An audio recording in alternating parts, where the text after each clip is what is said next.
বলেছিলাম না মাঝে মাঝে আসবো, চলে এলাম। আবার একটু গল্প স্বল্প করতে। আচ্ছা, এই যে আমরা অবসর নিয়েছি, কথাটা বারবার বিজ্ঞাপন দিই আমরা, অবসর তো নিইনি, কারণ অবসর নেওয়া যায় না। কারণ অফিসের বাঁধা ধরা নিয়মের বাইরে একটা জীবন ছিল, অফিস সমাপ্ত হবার পরে আরেক ধরনের জীবন, তাই তো? তা যদি হয় তাহলে আমরা কেউ অবসর নিয়ে নিই, অন্য রকমভাবে আমাদের দিনটাকে সাজাচ্ছি।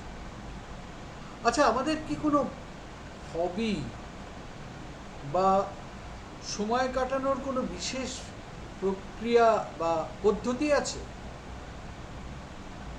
হবি কথাটা আমরা ছোটবেলায় খুব শুনতাম, রচনায় লিখতে হতো আমাদের, তাই না?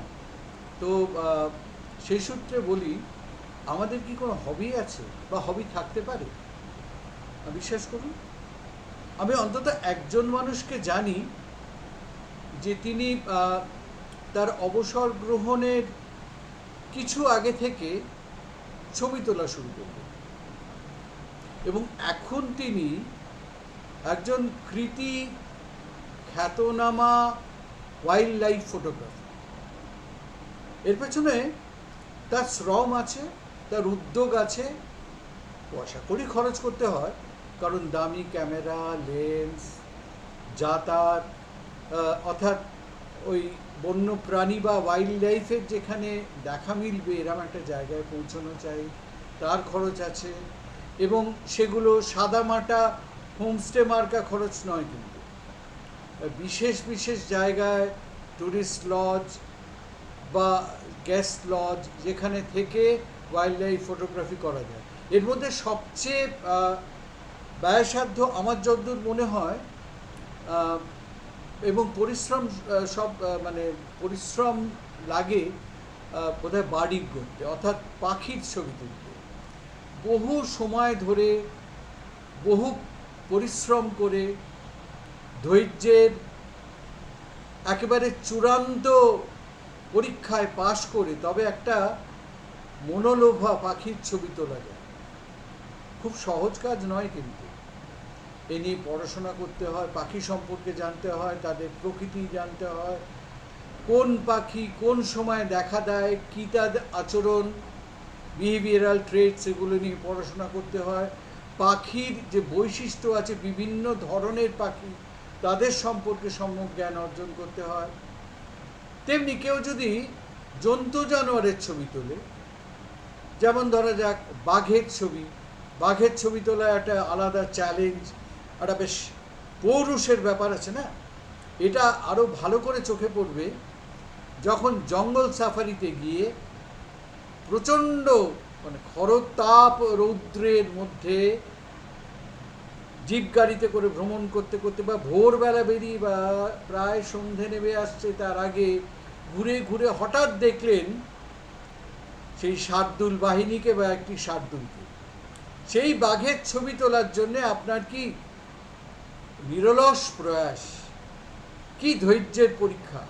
কখন তিনি দেখা দেবেন, তিনি দেখা দেবেন না তার সঙ্গিনীও দেখা দেবে, না তার বাচ্চা দেখা দেবে, তার জন্যে অটুট ধৈর্য নিয়ে অপেক্ষা করা। এবং দেখতে পেলে ভারী আমোদ, আমি দেখেছি, আমার ব্যক্তিগত জীবনে অভিজ্ঞতা আছে, দারুণ লাগে।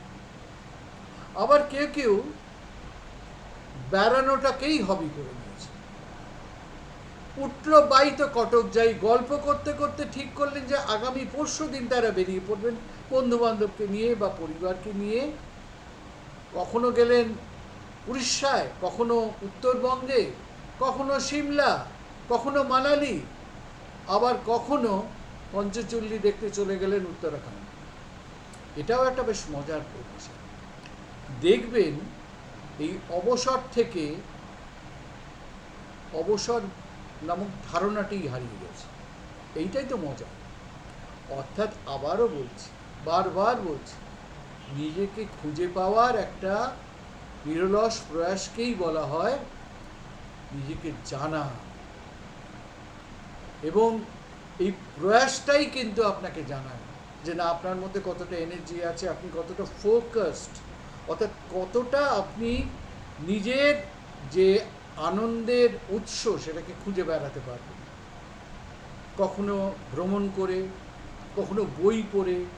আমি এরম অনেক মানুষকে জানি, ঘন্টার পর ঘন্টা তারা নতুন কেনা বইয়ের মধ্যে নিজেকে নিবদ্ধ রাখে, এবং সেটা কিন্তু জাস্ট একটা এন্টারটেনমেন্ট ভ্যালু নয়। দে ওয়ান্ট টু নো বইটা পড়ছেন কেন, বইটা পড়ে বইয়ের মধ্যে থেকে একটা কিছু আবিষ্কার করছেন, তার মধ্যে তার মগজে একটা চিন্তার ঢেউ উঠছে। যখন তিনি মানে একটা রোম্যান্টিক বইও পড়ছেন, সেটাও তো ভিজুয়ালাইজ করছেন অক্ষরগুলোর মধ্যে। আবার ধরুন কেউ জ্ঞান অর্জনের জন্য কোনো বিশেষ ব্যাপারে পড়াশোনা করতে চায়।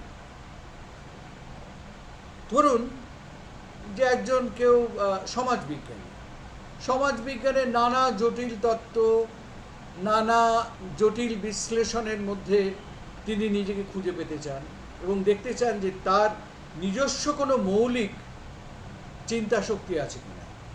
বইতে একটা কথা লেখা থাকে। সম্প্রতিকালে আমি একটা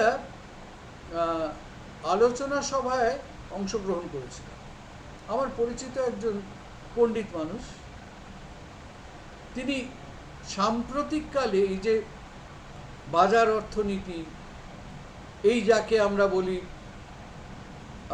উদারনীতিবাদ, নয়া উদারনীতিবাদ, এসব কথা বলি না, গাল ভরা সব তাত্ত্বিক কথাবার্তা, তার মধ্যে একটা নতুন ধারণার উল্লেখ পেলাম, যেটাকে বলা হচ্ছে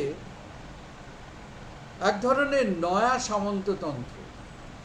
অর্থাৎ এটাকে বলা হচ্ছে ডিজিটাল ফিউডালিজম। অর্থাৎ এই যে আমাদের ডিজিটালাইজ লাইফ, সেইটা আমাদের জীবনকে কিভাবে নিয়ন্ত্রণ করছে। মানে আমরা চাই বা না চাই, কোনো না কোনোভাবে তাদের ফাঁদে পড়তে বাধ্য। সত্যি ভাবুন না যে আপনি এই যে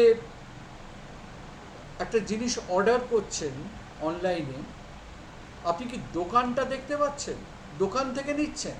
তা তো নয়।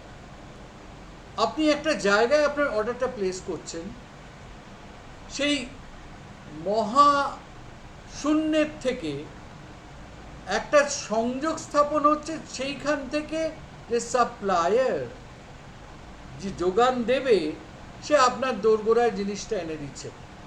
আপনি দোকানদারকে দেখলেন না, দোকানটাকে দেখলেন না, কিন্তু জিনিসটাকে পেলেন। এবং এর মধ্যে কিন্তু পারস্পরিক সংযোগের কোনো জায়গা রইল না। ওই যে ডিজিটাল মাধ্যমে আপনি আপনার অর্ডারটাকে প্লেস করলেন, সে আপনার পছন্দ, রুচি, ওজন সমস্ত কিছু মেপে সে আপনার দোরগোড়ায় জিনিসটা পৌঁছে দিল তার যে কি বলবো ডেলিভারি পার্সন, তার মাধ্যমে। আপনার মনে হয় না যে যে আমাদের যে সাবেকি অভ্যেস ছিল সকালবেলা ব্যাগ নিয়ে বেরোনো, বাজার থেকে জিনিসটা কেনা, বা সন্ধেবেলা অফিস থেকে ফিরে বাজার করতে যাও, সেটা কিন্তু হয় না। এইটার উপরে একটা চমৎকার আমি বই পেয়েছিলাম, আমি বইটার একটু উল্লেখ করতে চাই। যারা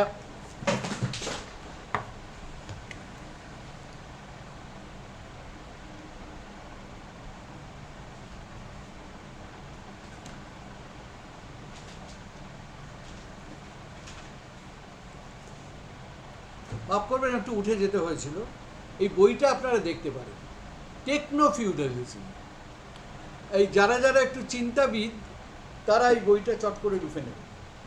এখানে একজন ভদ্রলোকের নাম হচ্ছে ইয়ানিস ভারাফাকস, একজন গ্রিক সমাজতাত্ত্বিক।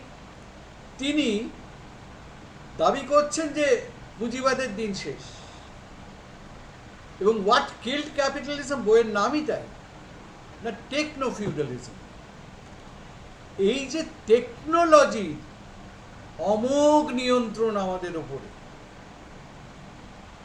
এটা যে কি ভয়ঙ্কর হয়ে উঠেছে আপনারা কেউ ভাবতেও পারবেন না। এখনো অনুধাবন করার সময় হয়নি। আপনি কি জানেন যে এরম ব্যবস্থা আসতে চলেছে যে আপনার অর্ডার মাফিক কোনো লোক আপনাকে পৌঁছে দিয়ে গেল না আপনার অর্ডার করা জিনিসটি। একটা ড্রোন একটা যান্ত্রিক উপায়ে আপনার কাছে ওই জিনিসটা পৌঁছে দিয়ে গেল। এবং এই যে ইলেকট্রনিক্যালি কন্ট্রোল ডিজিটাইজ লাইফ, যে যান্ত্রিক প্রক্রিয়ার মাধ্যমে আমাদের জীবনকে আষ্টে পৃষ্ঠে বেঁধে ফেলা হচ্ছে, তার পরিণতি কি খুব মধুর হবে? আচ্ছা, এরম কি সত্যি একদিন আসবে যেদিন নিছক রোবট, এই রোবোটিক টেকনোলজি তো তাই বলছে, আপনার জীবনকে নিয়ন্ত্রণ করবে? কোনো প্রশ্ন, কোনো কৌতূহল নিবারণের জন্যে আপনি আপনার বন্ধুকে, আপনার সহ যোদ্ধা বা আরো সোজা কথা আপনার কোনো প্রতিবেশীকে প্রশ্ন করবেন না। আপনার সব প্রশ্নের জবাব আসবে একটা উৎস থেকে। সেটাকে কি নাম দিয়েছি আমরা গালভরা? AI, artificial intelligence. আপনি গুগলে গিয়ে একটা প্রশ্ন করুন না যে আচ্ছা অমুক ফলটা কি খাওয়া ভালো? তৎক্ষণাৎ দেখবেন একটা জ্ঞানগর্ভ বিশ্লেষণ আপনার ফোনে বা কম্পিউটারে চলে এসছে। গভীর আলোচনার সাহায্যে তারা বলে দিচ্ছে যে আপনি আদৌ ফলটি খাবেন কি খাবেন না, খেলে তার থেকে কি কি উপকার হতে পারে, কি কি অপকার হতে পারে। অর্থাৎ আপনার বন্ধুর সাহায্যের হাত আর দরকার নেই। অতএব মহাশয়গণ, সচেষ্ট হন, আরো বেশি করে মিলেমিশে থাকুন। এই যান্ত্রিক সভ্যতা আপনাকে এক অমোঘ নাগ পাশে ঘিরে ফেলছে। সেটা বড় ভয়ের সময় হবে, যখন কোনো মানবিক স্পর্শ, মানবিক সংযোগ ঘটবে না, সব কিছুই আপনা আপনি এসে যাবে হাত বাড়ালে। অর্থাৎ এক গ্লাস জল চাওয়ার জন্যে আপনি আপনার স্ত্রী বা পুত্র কন্যার দিকে তাকাবেন না, একটা রোবট এসে আপনার হাতে, ঠান্ডা হাতে এক গ্লাস জল দিয়ে যাবে। এটা কি কাঙ্ক্ষিত? বারবার ভেবে দেখুন। এইবার আমাদের এই যান্ত্রিক সভ্যতার বিরুদ্ধে একটা চ্যালেঞ্জ ছুড়ে দিয়ে আরো বেশি করে বন্ধু বাড়ান, রাস্তায় হাঁটতে যান, বাজারে যান, মিশুন, দল বেঁধে হই হল্লা করুন। বন্ধুত্বের যে দড়িটা চারদিকে ছুড়ে দিন, জালের মতো আরো আষ্টে পৃষ্ঠে অনেক মানুষকে জড়িয়ে ধরুন। তা না হলে বড় ভয়ঙ্কর একাকিত্বের দিন আসবে। সাবধান মশাই, সত্যি বলছি।